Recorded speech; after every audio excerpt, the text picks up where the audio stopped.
ګرانو لیدونکو سلامونه ستړي مشئ د نن ورځې څو تازه او مهمو خبرونو ته پښتو غږ نیوز یوټیوب چینل ته ښه راغلاست. د پاکستان لومړي وزیر شهباز شریف د کابینې تر غونډې وروسته رسنیو ته ویلي د بېوزله وګړو د بار ویشلو لپاره به له شتمنو خلکو مالیه اخیستل کېږي ان که یو ځل هم وي.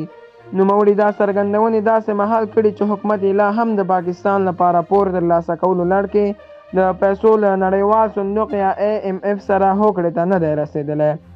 هغه وویل له بده مرغه کله چې مو د دولت چارې ترلاسه کړې د اقتصادي تګلارې او د مخکیني دولت د کمزورو کړنو له کبله له لوی اقتصادي کړکېچ سره مخامخ یو. شهباز شریف دا هم ویلي چې په نړیوالو بازارونو کې د تیلو بیه اسمان ته ختلې ده.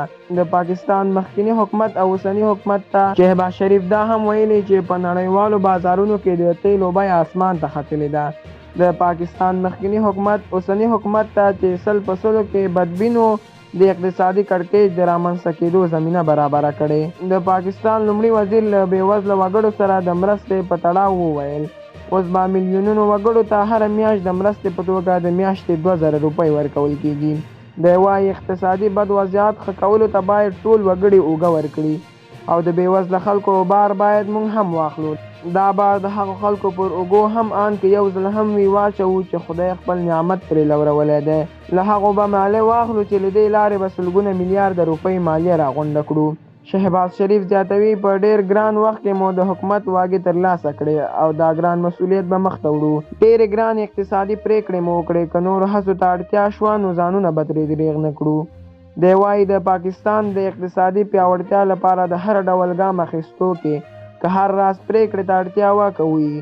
پاکستان کې د سې شنبې په ورځ د اسعارو په بازار کې د پاکستاني روپۍ ارزښت نور هم راټیټ شو او یو ډالر له 212 پاکستاني روپیو سره مساوي شوی دی.